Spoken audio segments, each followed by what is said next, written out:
இப்போ நீங்கள் சொன்னீங்க காலந்தி மூடுற, இதுல இருந்தால் நம்ம ஸ்டார்ட் பண்ண போகிறோம். சூப்பர். இதில் நான் ஏன் தெரியுமா ரொம்ப இந்த மாதிரி சாங்லாம் வந்து ஒரு கர்நாடிக் வித்வான் கூட அவ்வளோ அக்யூரேசியாக வந்து இந்த டிரான்சிஷன்லாம் பண்ண முடியாது.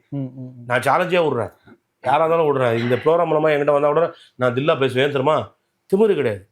அந்த கான்ஃபிடென்ஸ் வந்து, அந்த டெடிகேஷன் வந்து மியூசிக்கில் வந்து அவருக்கு எப்படி, அவருக்கு வந்து ஒரு கர்நாடக சங்கீதம் நம்மளால் 3 வாரம் பாட முடியலையே அப்படின்னு ஒரு வருத்தம் இருந்தே தவிர, சளைக்காமல் அந்த குரோமேட்டிக் நோட்ஸாக இருக்கட்டும், அந்த ஒரு ஃபீலாக இருக்கட்டும். சினிமா நேற்று சொன்னேன் உங்களுக்கு எவ்வளோ பெரிய லார்ஜர் விஷன் அதுன்னு. ஒரு ரஜினிக்கு பாடும்போது அந்த எமோஷன் கொடுக்கணும். நீங்கள் பாருங்கள் அந்த பாட்டில் ராமு பாடுவார். நான் உங்களுக்கு டிஃபர் பண்ணுறேன் பாருங்கள். பல்லவி ஒரு ஃபீல், சரணம் ஒரு ஃபீலு, வார்த்தைக்கு வார்த்தை ஒரு ஃபீல் அது. அதுவும் அந்த ராட்சச இசைஞானி வந்து பார்த்தீங்கன்னா, அந்த கடவுள் வந்து இசை கடவுள் வந்து இவருக்குன்னா அது வச்சது. இது இப்போ கூட ஷேர் பண்ணாங்க. அவருக்கு ராஜா சார் உடம்பு சரியில்லை, அந்த பாட்டு விசிலில் பாடி அமைச்சா, ஒரு விசிலில் பாடி அமைச்ச ஒரு கம்போசிங் பண்ண சாங்க இவ்வளோ டைனமிக்ஸ் கொடுத்து எப்படி ஒரு பண்ணிருப்பார் தெரியுமாங்க. ஜஸ்டிஃபிகேஷன் இதை விட 100% கிடையாதுங்க. அது 150% ஜஸ்டிஃபிகேஷன் இந்த சாங்கை பொறுத்தவரை.